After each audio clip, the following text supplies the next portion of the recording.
at some point, I had realized maybe community is a good thing, but I had left, and there was so much problems caused. And I was like, well, maybe it's just not worth it.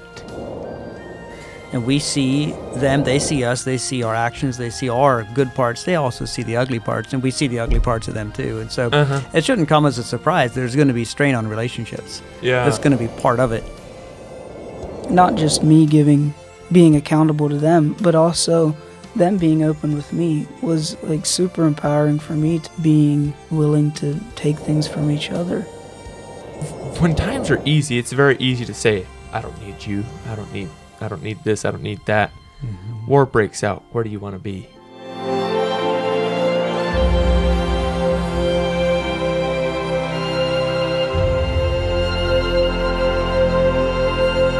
Hello and welcome to this podcast. This is a podcast that we've been long awaited and one that we're redoing, but this is my mentor and good friend Paul Fox and his son Ryan Fox.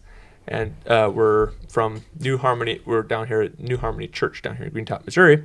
And we come together and we decided to talk about the subject of community. We're not all just these big professionals on it, but we just decided to discuss it. And yeah, just come on. So I don't know if one of you want to kind of give an overview of the kingdom of God. That way you people can see where we're coming from at this subject of community. Yeah, so kind of when you talk about community, there's in any idea of community, there needs to be some form of something coming together that's bringing a body of people together or a group of people together to create community. And so I guess in the sense of what we're looking at, it's in church life or in Christian life, right? And as disciples of Christ here on this earth, as a group of people together, representing, we need to be embodiment of Jesus Christ and his body here on earth, representing to the world or to the people that we live around Jesus and what his values are and what he came to this earth for, and living that out among each other, and taking what Jesus taught in the Sermon on the Mount, his values and the ways of living out his kingdom and living that out practically among us and in us. So it's like we're actually trying to live out his teachings. Yeah. On in the community, which is his kingdom. Yeah. Okay. Well, I like it. Yeah. Kind of like in the Lord's Prayer where Jesus taught us how to pray. He's telling us to pray, his will be done here on earth as his will is done as in heaven. So we think about heaven as a place where only God is and only what's right is, and we're asking for God to reign in that same way in my life and in my community and my people. So what does that demand of me in the way that I think about other people or the people I live with? Am I treating the people the way that God intended for the human race to live? Yeah. That's really good. Yeah, very good. You want to add to it? Oh, that's fine. I had been thinking of the animal kingdom, when you think about community and closeness, I thought of the elephants, how that they band together into their herd of elephants. And when there's danger, you see the little ones all protected with the big ones. The little ones will be inside, the bigger ones are facing the danger. And I just just thought of that as a community, a picture of community. Yeah. Working together, closeness together. Yeah.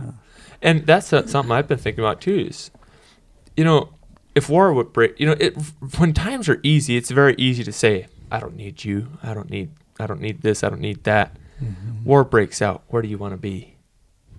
It's very clear where you want to be. You want to be in a community that cares about each other. When hard times hit, when those times hit it. But yeah, that's really good. So kind of what we want to go over is one of the prime things that should be in a community is discipleship, and leading you to become more like Jesus Christ. But I guess what I we've got kind of a list here that we're kind of going over is, and the first one is what is the importance of discipleship and how does that actually look implemented?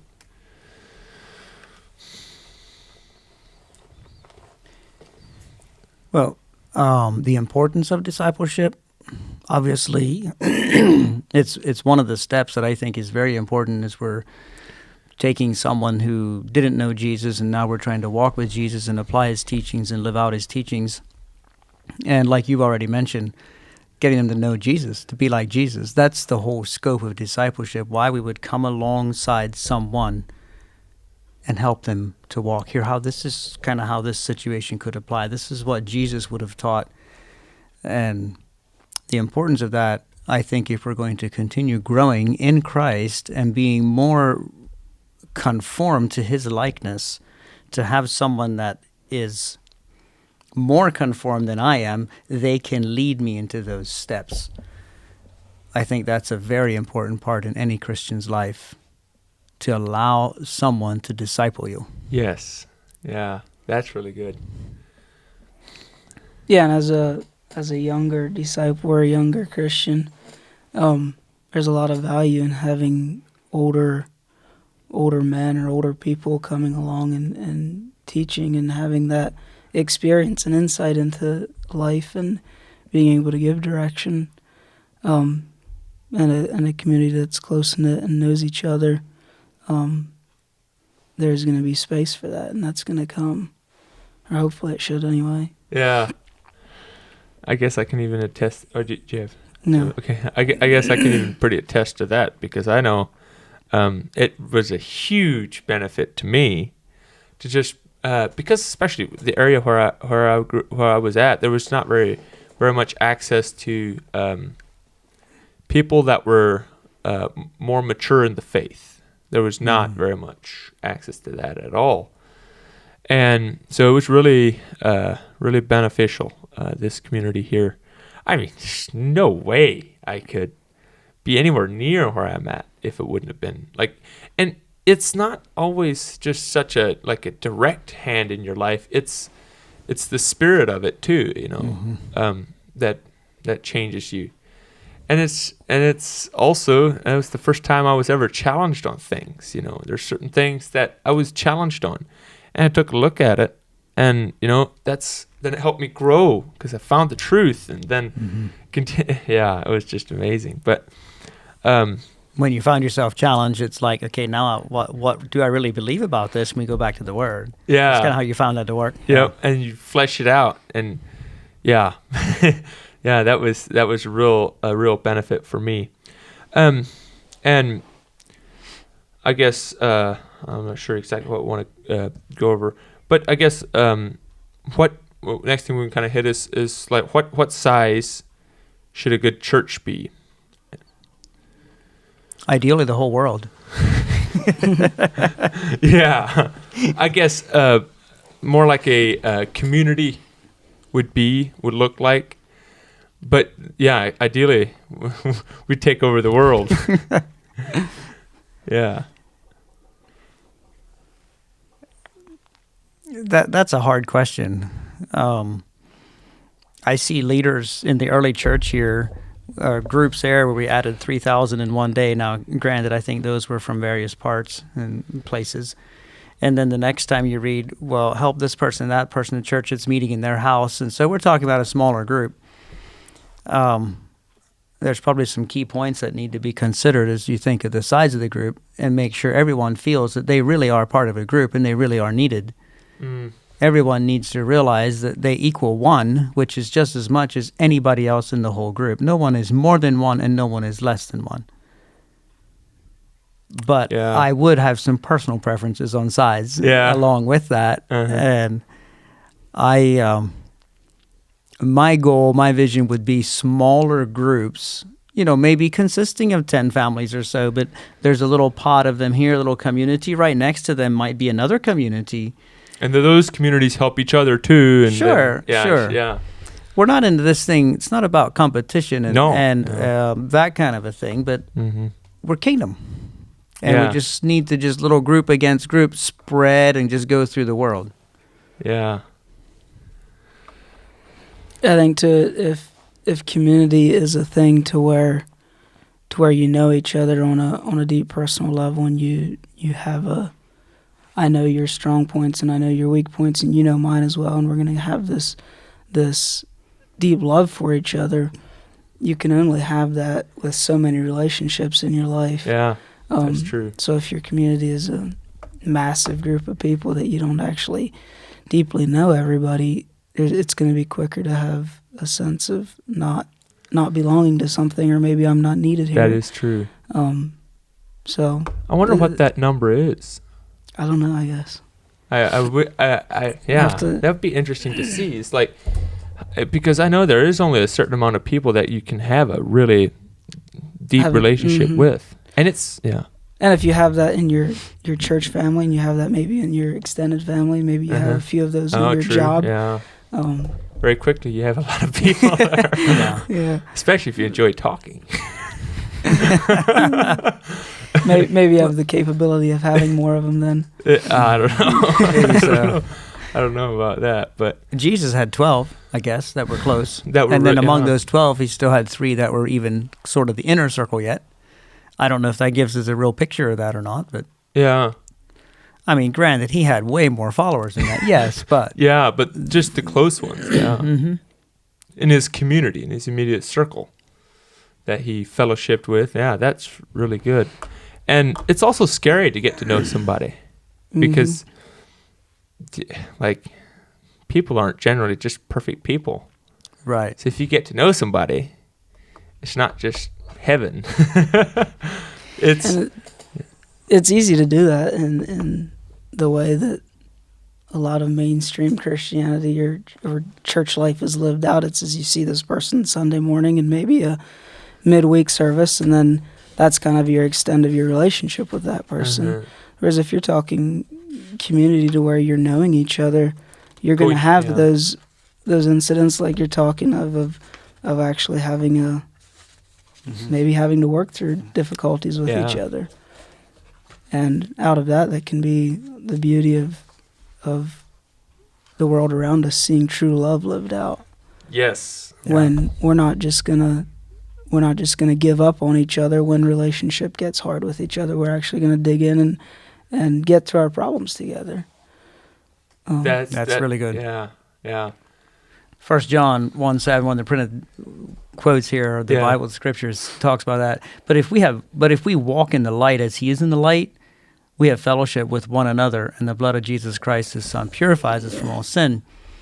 So when we walk in the light, we see. When we walk with someone in the light, we see them.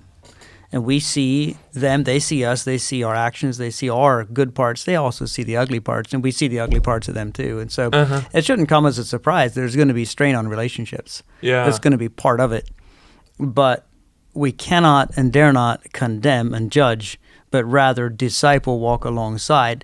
Be thankful we can walk in the light and see these things. Yes. Challenge each other to that deeper walk. Yeah. Because, like, I, at some point, I had realized maybe community is a good thing. But I had left, and there was so much problems caused. And I was like, well, maybe it's just not worth it. Maybe community is just not worth it. Because I had never seen an example of just not when I say community done right, I don't mean it was a community with no problems. I mean a community that dealt with the problems correctly in a decent manner. It's not like all the problems get handled perfectly, and that's just not going to happen, I don't think, ever, really. But because now I see it differently, is because, so if somebody has a problem, or if problems come up and you find ways to overcome that, that's actually God forming you into a better person. Like, let's say you need more patience or you need more long suffering. And if you go through those problems with them, you are also getting made more like the image of Christ by going through that. So if you don't have community, you're actually giving up a very vital part of building yourself in the kingdom. I don't know if that makes sense. Well, we have the picture of that. We have the picture of that. Jesus didn't just go by himself Yeah. Why not? Because in a community, we work together. We need each other. We realize that dependence on each other, it helps us to grow. Just like you were saying, it really is part of the Christian walk. Yeah. It just makes it very vital. It does. No man lives to himself, no man dies to himself, Paul wrote, or the Roman writer wrote, I should say. That's debatable who wrote that, I guess. But okay. Yeah. Yeah, and I think too, like hearing you talk about that in that way, we all have our differing gifts and differing talent and different things that God has given us. And if the community, the way we're talking about it, if the community is the church and is the representation of Christ here on earth, we're called the body. So there is different parts. There's the hand and there's foot and there's the eye and the nose and the ear. And because of our differing things, there is going to be some things to work out. Yeah. And working those things out is what can be a means of drawing people. Working those things out, doesn't that mean like if somebody has an issue, like if you had an issue, I go to Paul and I tell him about your issue and talk about how bad it is, and that's probably how to work it out, isn't it? To stir the pot and make more problems, probably. For some reason, humanity like to do that, wouldn't we? Yeah. Well, because that happens a lot. It's just like, this happened with this person, and they'll get together and, we'll talk about that. And most times, they're like, well, it's not really gossip. We're trying to, help. We're trying to figure out a way to help them. But very often, it is just plain gossip. There's very rarely that you actually need to bring up something bad about somebody else, unless you can help the situation in some way. And isn't gossip talked about as one of the fruits of the flesh? Yeah. And obviously it's a tool that the devil's going to use it to destroy the body and to destroy community. That's true. Just being aware of that. And it's such a human tendency. When you listen to the news and stuff, guess what? They thrive on the negativity. Things that are dark, things that are negative, things that... That's crazy, but that sort of appeals to the flesh. It does. And I think that's what's carrying into this gossiping thing. That's why it is such a tendency, and that's why we have to guard against it. So how do you handle that situation? How should that be handled, I'm wondering? Yeah. Okay. So those situations are from me in hindsight, from me participating in those situations. But those situations come up now, I generally just walk away from it or divert the conversation and try not to, because I can't be the silent, because if I just stand there and just participate, that's silence in the face of evil is evil. Yeah. So I can't, because if I do not do anything to resist it, I'm helping it grow to some extent, because I'm right there. I'm participating in it.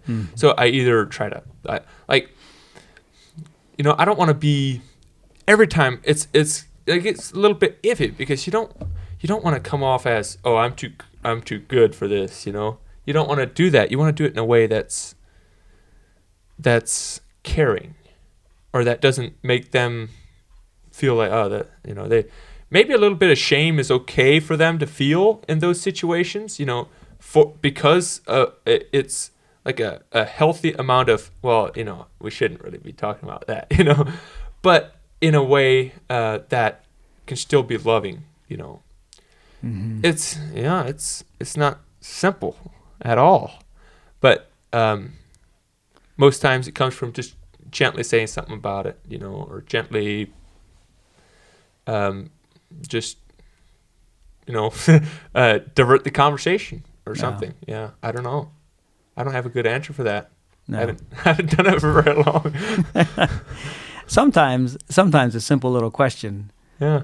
Like, say, maybe you heard it or maybe you didn't, whether somebody would come to me and say, hey, did you hear, like in this case, you were using Ryan, could say, well, Did you talk to him about that? Did you ask him? Yeah. And you wouldn't have. Uh-huh. And so many times when you go back to that and you go straight to where it came from, you would go to Ryan and say, you know what, I heard this about you, or I saw this in you. Let's talk about it. The issue can be resolved right there. And discipleship happens. You can grow. Either you get the truth, he gets the truth, we come together, and it actually what develops is a beautiful growth and a formation of Christ in that. And Jesus talked about that very clearly, Matthew 18. That is how those kind of things need to be handled. And I think that's how a community needs to handle those things. Someone comes to you and say, this guy did this X, Y, Z. Talk to him about that. Yeah. Yep. Let's take this the route that Discuss Jesus is saying. Yep. Yeah. Uh-huh. Yeah, you don't even need to go say everything perfectly. Just go discuss it. Like, because, there are some people that are less inclined vocally. They're not that good with talking. Mm-hmm. Well, you don't need to be good with talking. All it takes is a little bit of love and a little bit of honesty and some kindness and some understanding. And you don't need to be perfect with everything. But just don't draw in on yourself just because you're not good with, one thing or that. But that also comes with, being in a community that generally is not as much of a threat. If you're in a loving community, you're generally a little bit more secure, even in that, Mm-hmm. Yeah. I guess another thing was, you had talked about the negativity in the news, and we gravitate to that. That's another thing I've noticed is even as far as, if you might have this is something I've seriously went over already. If you have a big, channel or something that is, a lot of viewership. A lot of what? A lot of viewership. Oh, okay. On YouTube, Yeah. where we're on one of those platforms right now. I have to get used to the terminology. Yeah. But on those places, they might say, wow, God has blessed your channel. It's so big, it's really blessed it. And where you get your most views from is your negative stuff. And so I just realized, if I get into a place where this channel, if I decide this, if I say I want to make this channel grow, I don't try to be just really truthfully honest, because if I do, if I try to get people to say something, especially negative stuff about people, maybe it's true stuff, but it's just a distraction, from where we need to go, then it probably won't grow quite as fast. I've kind of come to that realization. It's just so much of that is just, I don't know if it's a real blessing. I realize a blessing, that all good things come from God, but I don't know that it's always a good thing, to just have to have something go crazy. But it's also not. It's also not a saying that if it does go get a lot of views, it's not from God. It could be. I'm making that point. It's just the content is what would probably determine that. Yeah. What's in the content? Yep. That's very true. And what I guess we kind of talk about what should your relation. I like your answer on the last one, but that one is trash. We're making a new one. But what should your relationship be with your leaders of your church? Mm-hmm. Should there actually be a difference in between a relationship with a leader versus any other person? I think sometimes it can tend to be that way just because of the way we think of leaders or leadership. But I think a lot of true leadership, if you look at the way Jesus taught about leadership and the way that he talked about it, leadership, the greatest is actually the one that serves. And that's actually what leadership is serving. So maybe your leaders in your group are the ones that are the best at serving. Yeah. And how you're also saying it's not just that they are on the same level as you. You're on the same. Not really that. You're on the same level as them, as the leaders. Like we're called to be a royal nation. What is it? A priesthood of believers. Mm-hmm. Yeah, that's really good. Yeah, I guess. You ask about the relationship with them. I didn't. I think. I mean, I'd hope it could be a friendly, understanding, good relationship. I'd hate to have a relationship with leaders to where it feels awkward or you can't actually relate on a personal level or on a understanding friendship level, as well as viewing them as a mature Christian.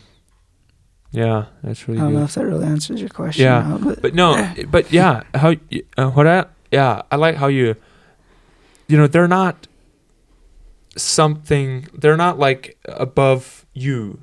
They're the same as brother. They're just one of them that are there to guide, and that's true because I've kind of got a different view on leaders just as a whole lately, and one of that is that a leader is not there to I guess to just know everything and to show everything. He's not there to do everything, to be the best at everything. But a leader is just there to, if there's a place that doesn't have order, there's chaos. So it's basically to divert the proper people to the proper places, to where their help can be used, where their skills can be used. It's not like those people underneath you have less skills. Mm-hmm. It's just they're there directing people to the path that is the most effective for them with their set of skills. And that's just in a leadership role in the secular, like if you're on a job site, your job is not to know how to do everything. Your job is to know what the guys are good at, and then hey, you're good at this. Do you want to do this? And this, and yeah. Mm-hmm. Ephesians 4:11 says, Christ, after he ascended up on high, he gave some to be apostles, prophets, evangelists, pastors, and teachers. And he says, why? For the equipping of the saints. Oh, so the leaders are to equip the saints. That's their job. They equip the saints for the work of service, for the building up of the body of Christ. And so their servanthood leadership comes in to serve the others, to bring them to realize their gifts and their strong points and where they can serve and what they can do. Yeah. It's a little where I would see that. That's kind of, it's not, like you said, it's not their job to be the guy that does everything and knows everything and can be everywhere. That's not leadership. Yeah. That's really good. And also have what is the importance of young believers to have a mentor or some older man to go to? I guess we kind of talked about that already, but I've learned it's good to repeat stuff, to get repetitive on stuff. But yeah, I don't know if you want to talk into that. Yeah, I guess for me and some of my experience with having older men that came beside me and had accountability with, as far as how I was doing in my relationship with God and growing, and it was very beneficial and inspiring for me to have men like that in my life. And also, it wasn't just, I guess I'm talking more on accountability end of things, but which I guess that goes with mentorship, I think, hopefully. Yeah, I think it does, yeah.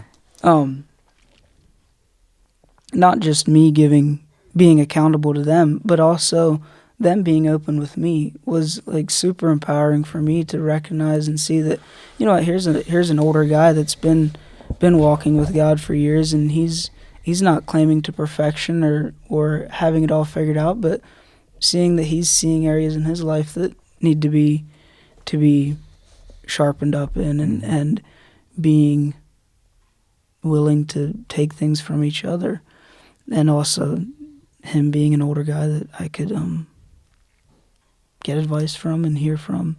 I think it's super important. Mm-hmm. I guess that's maybe more on the women's side, but I think it plays out for us men too. Doesn't Paul talk about the older women teaching the younger? I think us young men need to be willing and able to learn from the older ones. Oh yeah.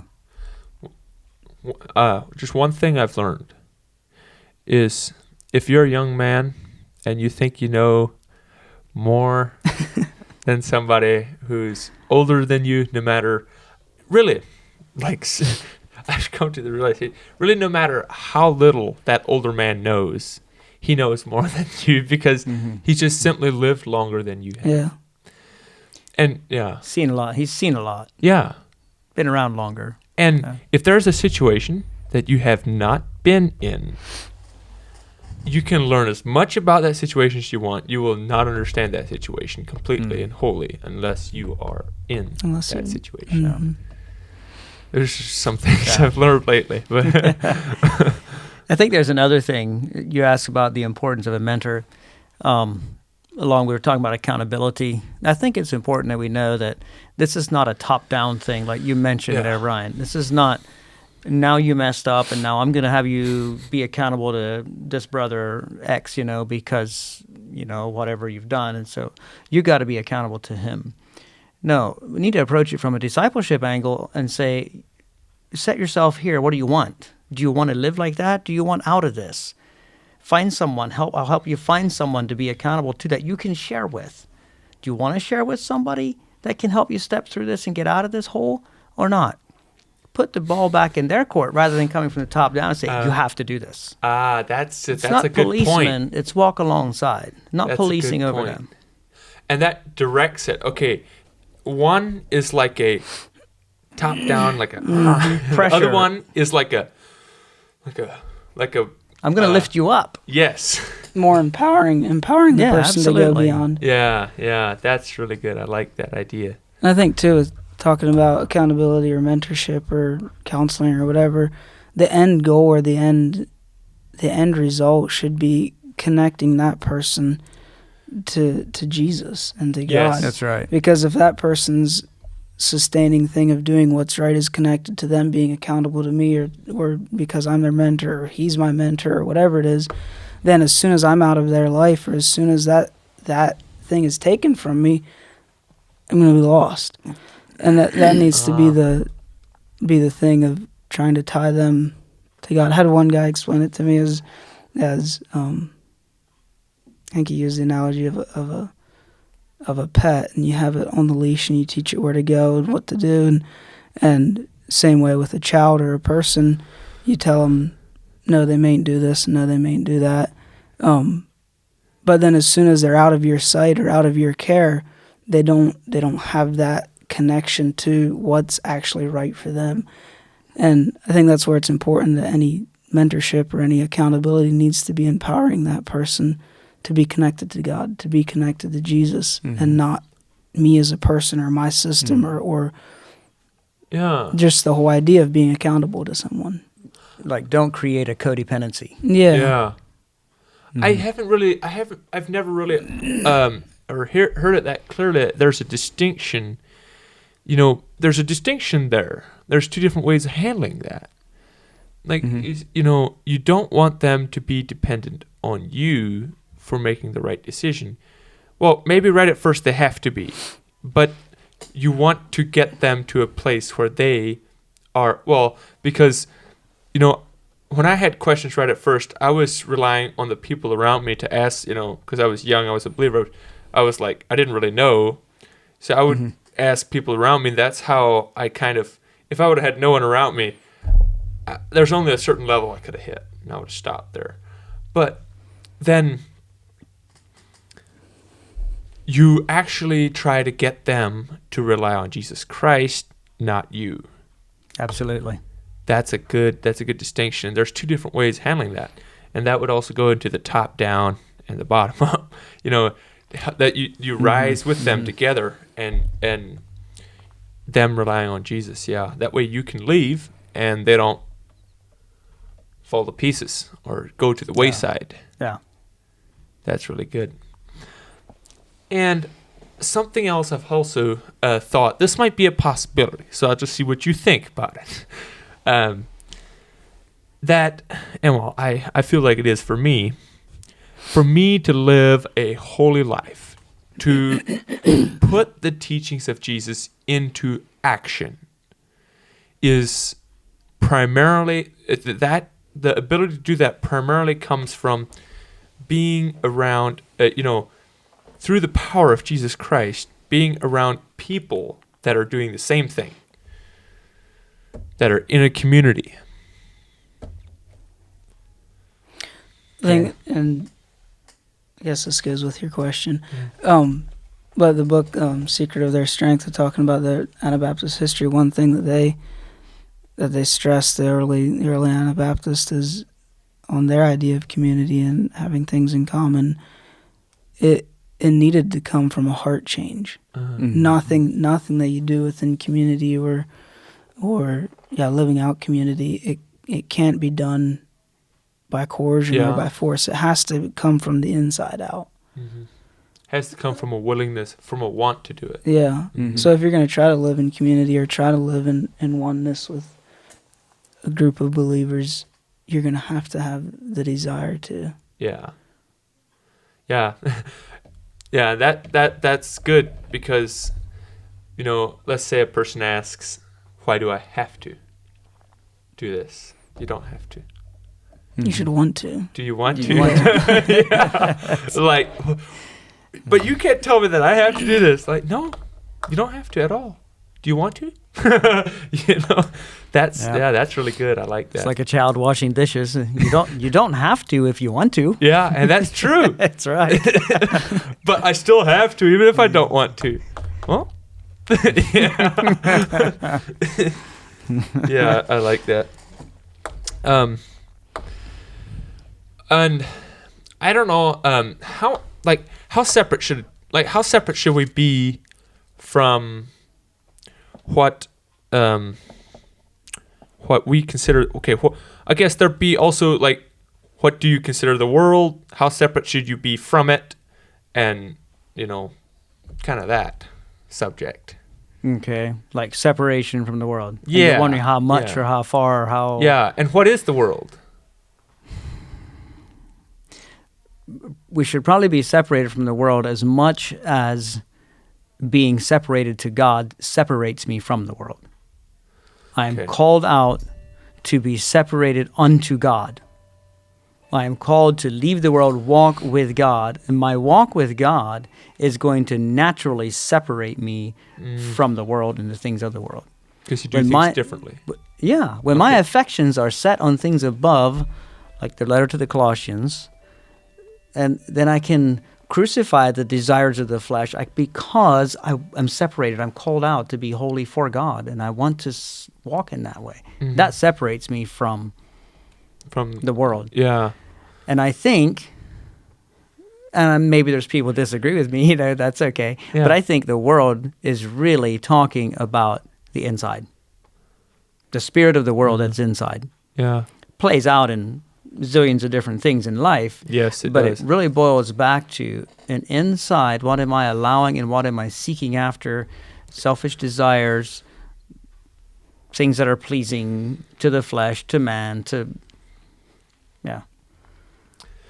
And, well, I don't know how to comment. Okay, what I was going to add to that, that's really good because I think that's exactly true because I think so many people, especially coming from the Amish or probably even Mennonite, your background, they'll get into where doing that is a sin. Doing that is a sin because it's outside of our rules. We don't do it. That is a sin. Well, it's not. Mm-hmm. None of it, it's all. None of it is, and it's a thing of the inside. So you don't want to. There's some things that are not beneficial, that are simply not helpful, right, to you, but it's your inside, your that would constitute if you're from the world or not. Because when it comes down to it, you can list, what the works of the flesh are, and then the fruit of the Spirit, and what is your overwhelming, you can see kind of which, category you're in, if you're overwhelming fruit, where it's coming from, what your works are, and which kingdom you're in. Yeah. The Pharisees got mad at Jesus one time because his disciples up and ate lunch after coming in from the fields and marketplace, and they didn't wash their hands. They didn't do all this stuff. Mm-hmm. Well, Jesus ended up saying in that case, the stuff that comes out of the man is what defiles the man, indicating that inside is where all this stuff comes from that's not right. Yep. That'll take you away and defile you. That is no kidding. And I think that's the world. It is, yeah. And there's a lot of people that are, this was the primary problem with the Pharisees. They had, they were dressing, and they had everything, and they also were building onto the rules of God. They had built, one of the commandments was honor your father and mother. And the Pharisees had even built a rule to where, well, if you tithe this much, you could basically get to a place where you're not accountable to your parents anymore. They had built so much regulation and rules and things to where they were kind of following God, but they had pretty much it all worked away, to a place where it was not even effective anymore. Yeah. Mm-hmm. Yeah. You're talking about making rules and the Pharisees and all that. It's you can't... They had actually went against the commandments of God. Yeah. They had. Yeah. You can't systemize the human heart to follow God, or you can't create a system that's going to do that. You're exactly right. It has to come from the Holy Spirit within your heart and a changed life. I mean, wouldn't it be nice if we could just create a system and everybody just go in that system? You just become a believer. Just this XYZ. This good, here we go. Yeah. And then we could figure it all up in a math. We could just figure, okay, how do we do this to the whole world? Constantine. Yeah. Well, yeah. That's what he did. Yeah. Right. That's what ended up happening. It. Yeah. Did it work? Well, it definitely. See, that's something I've been battling with too. Is it definitely did put some Christian principles into people's lives.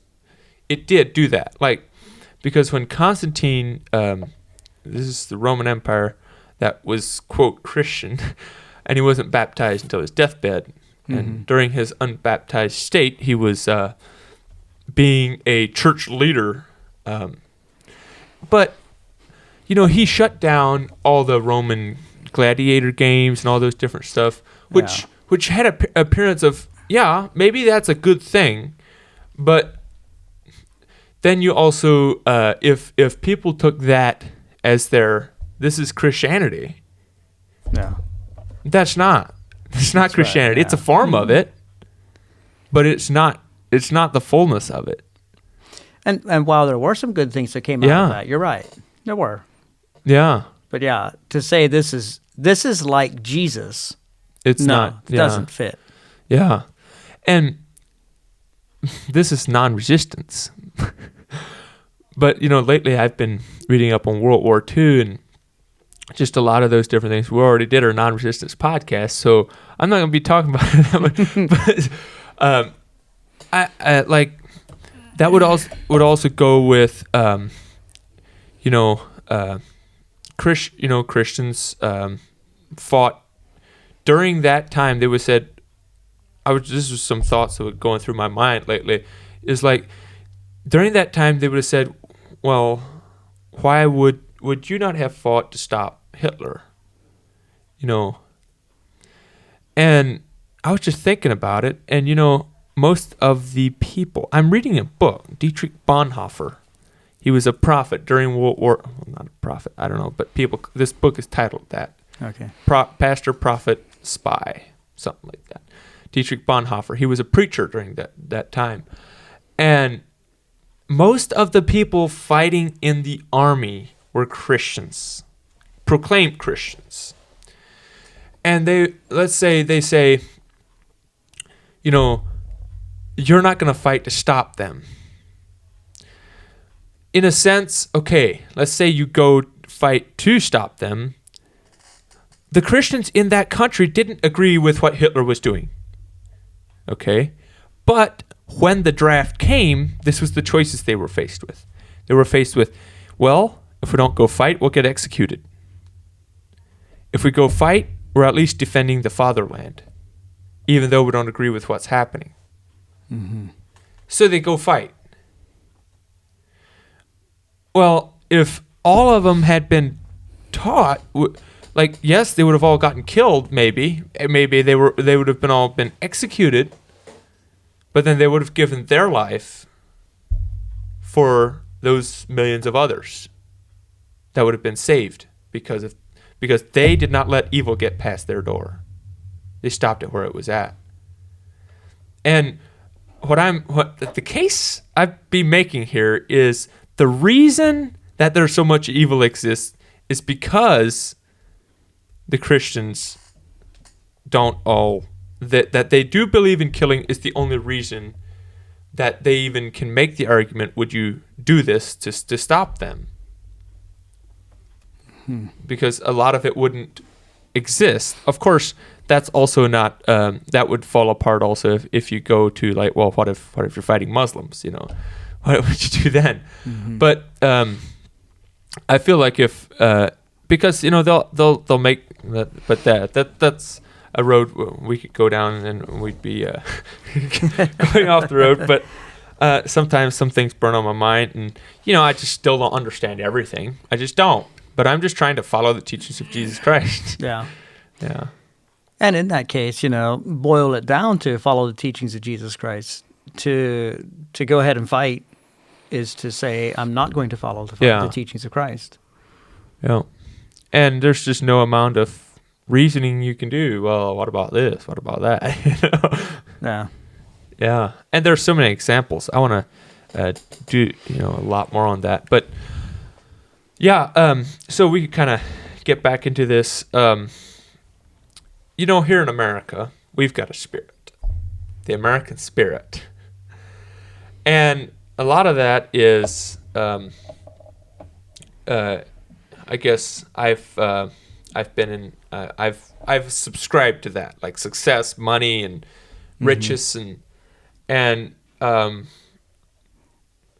guess that'd be one thing that could defile you if you get caught up into that. That's not really something you want to have in a community, is it? The American spirit. Yes. Which is basically, I am king in my own kingdom. Yeah. Doesn't sound like community, does it? No, it doesn't. Yeah. No, I don't think that fits in. Yeah. It just doesn't. It doesn't fit in to bear you one another's burdens. Mm-hmm. When one member suffers, all members suffer with that one. It doesn't fit into the whole scope of the early church, the teachings there. I wouldn't say, but yeah, that's very true. You have it seems like a very individualistic and what's in it for me, or what can I get out of it. And so I heard the question, the question was posed about a good gauge for, a little closer. Yeah. A good gauge for how much I'm doing for my community am I giving up of myself for the benefit of my brothers or for the benefit of my group. That kind of goes against the whole individualistic idea. It does, yeah. Mm-hmm. I used to be in that mindset quite a bit. And it's just subtle, too. Like, yeah. Yeah. But yet at the same time, like, whatever it can seem like, oh, I need to give up on myself to do that. But there's a lot of freedom in that and joy in that, because it's the way we were created to live. Yeah. It's actually what God made us for, is to give and to serve and to do that to others. Yeah. Well, yeah, that's. Kind of forgot where I was going to go with that, but yeah, that happens quite a bit. How do you identify a good church community? How do you identify them? Yeah, because a lot of like my friends might be like, well, I'd like to move to that church, but I don't know if I should, or I don't know if it's a good one. How do you identify a good church community? Really, I guess that's kind of hard thing to put in a nutshell, isn't it? It is kind of, but yet we do have the teachings of Christ, and a good community is surely going to be one that is concerned about those teachings and following those teachings, helping each other follow those teachings. By being a community, do we see the hands and feet of Jesus when we look at them, when we're around them? And probably you won't get to know a community in a Sunday morning visit. Yeah. Probably takes some time. Yeah. Yeah, Paul talks about our love for each other. So I'd hope that you could see love in a group. By our fruits, we're going to be known. What's being produced. I think it should be some ways of looking at it. Jesus spoke about that too, didn't he? By this shall all men know that you're my disciples, if you have love one to another. Yeah. And I also think that probably one of your biggest indicators is, do people invite each other to their houses? That's good to think about. Because I think that was the distinction that I saw coming from coming to this church, this community, was, people inviting each other to their houses and actually, being a part of each other's life, not just, And then but the thing is that I've also noticed what you get into if you do that. Warning, you'll start to know them more. It's not just going to be this nice, polite face all the time. You're going to start seeing some of their faults. Yeah. But that's life, isn't it? Yeah, it is. We're not we're not all gold, I guess. Yeah. One wise person once told me is a good sign to see if you're mature. A mature person will not get angry with an immature person. If you okay, that is mine. That's too loud. But if you're how exactly? So if you're getting mad at an immature person, you're not yet mature. Good way to put it. I like that. You might be doing things right. You might be pretty upstanding, but if you're still getting angry with immature people, you're not yet mature. Huh. That's good. But yeah, isn't there somewhere that I'm trying to think? I think Paul wrote it that do not leave your heart open to offense. I'm just trying to think of where that is, but I can't remember. But I think that's also a really important thing, is because you know how easy it is to get offended around others. But that also goes, if you have your identity in what people say about you or how you appear to others, your image, if you have your identity in that, you're much more likely to be offended when somebody does speak ill or speak about you. That's right. Yeah, you need your identity in Jesus Christ, and then it doesn't change. It's immovable. Yeah, yeah, that's solid. Yeah. Well, I think we've kind of, well, yeah, I don't know if you know what Gelassenheit is, or if you know any of the meanings behind it. I have heard of that word, Uh-huh. but I'm not real familiar with it. Yeah. I don't know if you... I It's don't. it's a word that I never really understood, and I went on a little bit on a deep dive into it. What is Gelassenheit? And it's like I think I have a... What language is the word? It's German. Okay. And the reason it's not translated is because it means so many different things that you can't translate it in one word in English. Oh, wow. Yeah. And it means like tranquil submission, self-surrender, resignation to God's will, and like openness, the passive openness to God's willingness, including the passive openness to God's will, including the readiness to suffer for the sake of God, peace and calmness of mind. And so, like, the image that's often associated with that is like there's this big stormy ocean, just waves going over, a thunderstorm, and then there's a rock in the center of it. You're standing on it. You have complete peace. That's Gelassenheit. Okay. That's peace in the storm. Accepting the fact that there's storms going on, but we Yeah. have peace in the middle of it. Yeah. That's good. I just like that because it's a good representation of a Christian's life. Jesus Christ gives you that anchor to be peaceful in the middle of that storm. Yeah. It said something about surrender, right? Uh-huh. Yeah.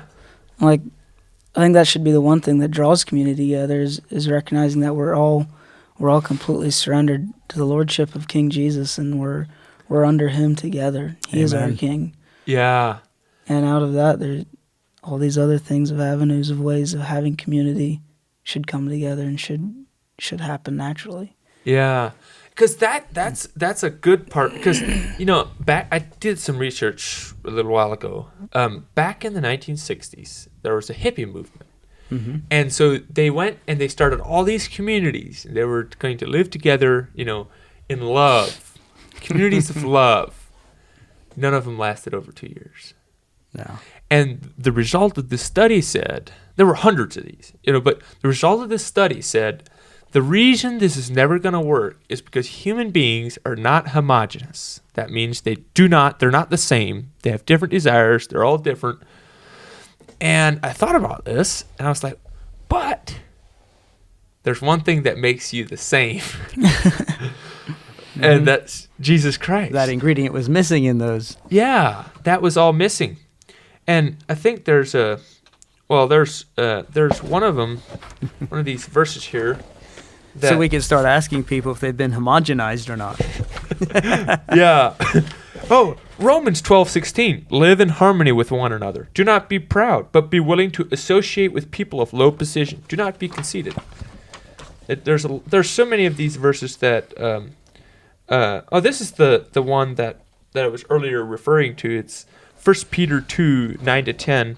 But you are a chosen people, a royal priesthood, a holy nation, God's special possession, that you may declare the praises of him who called you out of darkness into his wonderful light. Once you were not a people, but now you are a people of God. Once you have not received mercy, but now you have received mercy. Yeah. But, yeah, and here's one for suffering, because, that's part of the self-sacrifice, laying down 1 Corinthians 12:25-27. So that there should be no division in the body, but its parts should have equal concern for each other. If one part suffers, every part suffers with it. If one part is honored, every part rejoices with it. Now you are the body of Christ. Each one of you is a part of it. And there's so many more. I just want to read them all off. Yeah, Jesus actually talked about that whole like the verse you just read there in his last prayer before his crucifixion. He's asking that his believers or his disciples can be one the same way him and the Father are one. Yeah. So Jesus prayed for us way back then To be one. that we can do this. And that's amazing. also where I'm even at. Like, I have, the more and more I get in the faith, I like speaking to a lot of like Christians that don't even that do not believe the same as I. But if I know somebody is earnestly seeking the truth and is willing to look at the truth for what it is, and it takes a lot to get there, because it's like very often it's very scary to do that, because it's much easier to look at things in your lens, not in the truth, or to want to do that, justify it away, or well, this says here, well, this person said this, well, I saw this video somewhere, well, this preacher said that. But it's very easy to talk to somebody that completely does not view everything the same, but if they're earnestly seeking Jesus Christ, you can often have a very upbuilding and valuable conversation,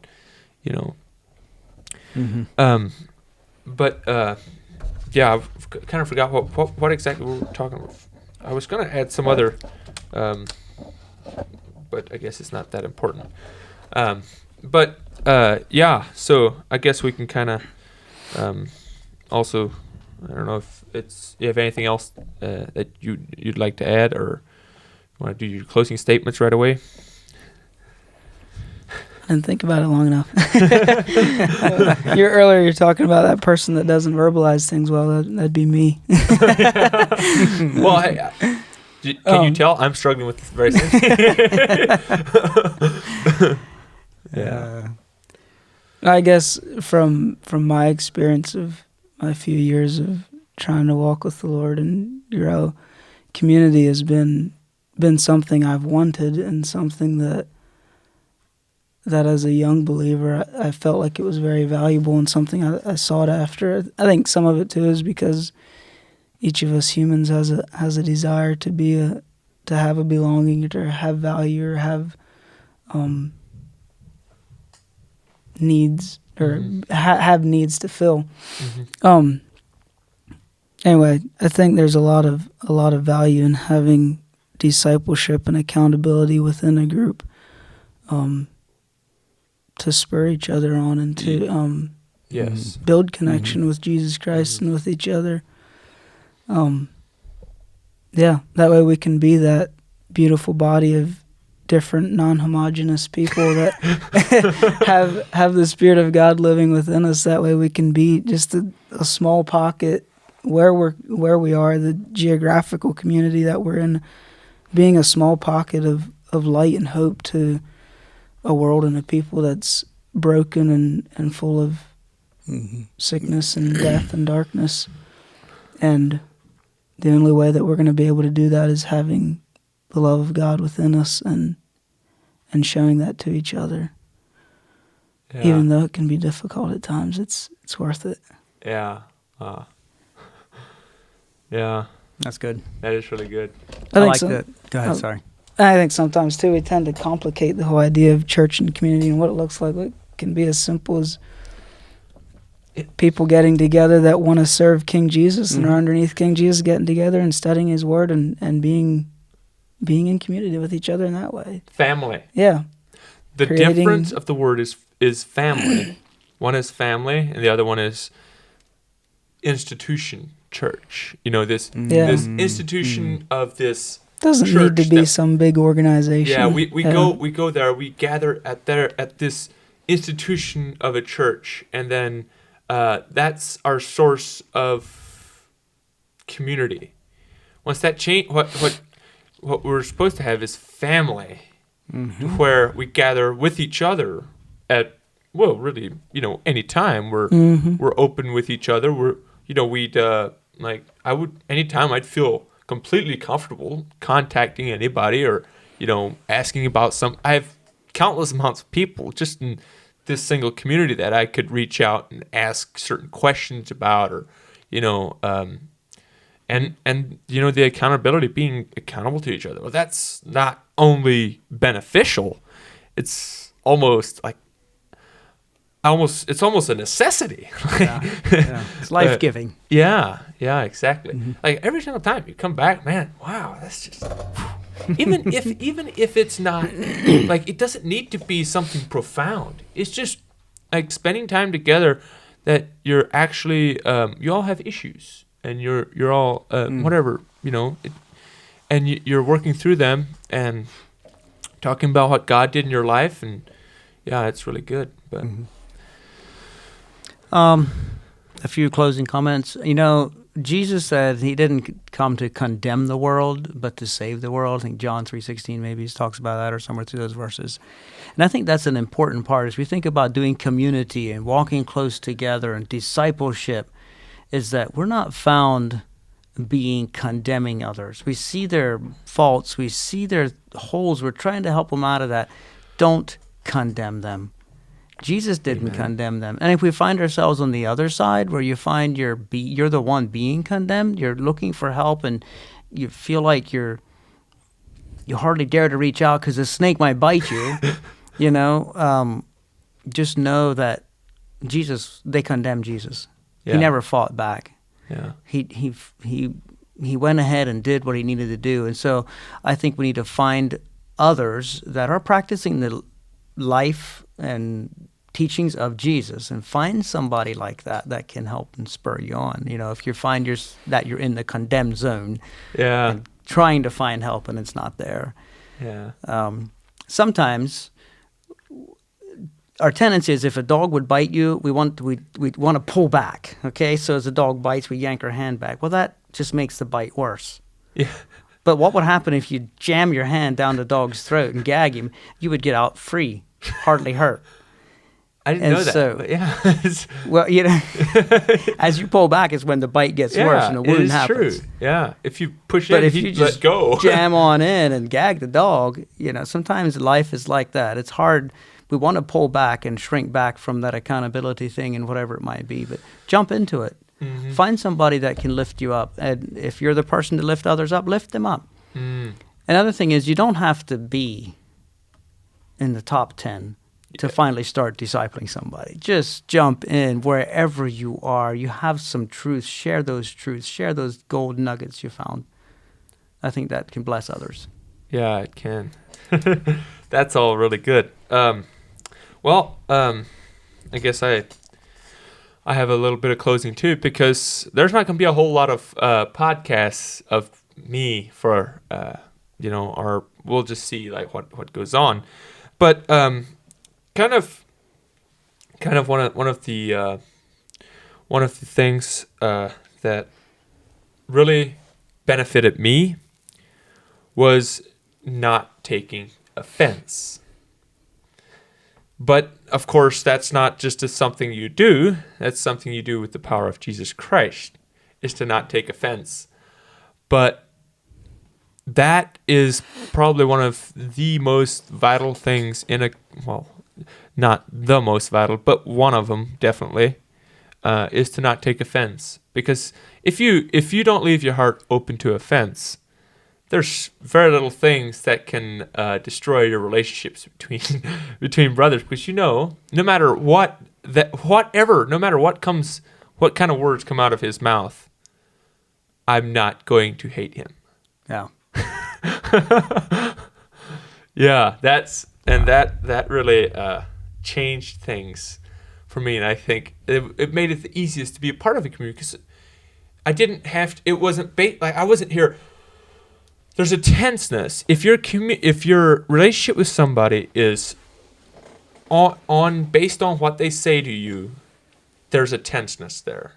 If the relationship is not there based on what comes out of their mouth, then there's no tenseness, because your relationship is there. It's not there just based on what comes out of your mouth. So you might happen, because you'll say something wrong at some point. Because if that's what your relationship is based on, it's not going to last. Mm-hmm. But yeah, that and something else, a story of a guy that I knew that would always well, you don't have to write that down. We know that already. We don't, you don't have to put that on paper. You don't have to talk about that. We know that already. But that's something I've learned for myself. I get really repetitive about some things because you forget. And or I do anyway. Yeah. I'm a little bit more that way. But anyway, I'm gonna be joining the Amish out there in Ohio, and I don't know if I'll release my. I've also recorded my entire testimony. I'm gonna release that, but I'm not sure if this one's coming out first or if that one is. But I'm gonna be starting a blog on there as well. I'm gonna be writing while I'm Amish, and I thought it's pretty cool. I can actually publish on the blog by sending emails or even phone calls. I can just call phone and publish on the blog. So that was cool. Nice. But it's Nice. Very nice. It's actually at seektruth.blog. Seektruth.blog. Because jot that down. I don't have my pen. Well, yeah, It's okay. we can get it afterward. But thank you so much for coming on, Paul and Ryan. It's been a real pleasure, and always wanted to. Finally, I asked you back when I had Eric Weiler on. I asked you about possibly doing one, and then you directed it to Eric. You said he might know, more. But finally, we did get to do one, so I'm very glad we did. Yeah. But, Good. Well, thanks for coming on, and thank you everybody for listening. Have a wonderful week. So that there should be no division in the body, but its parts should have equal concern for each other. If one part suffers, every part suffers with it. If one part is honored, every part rejoices with it.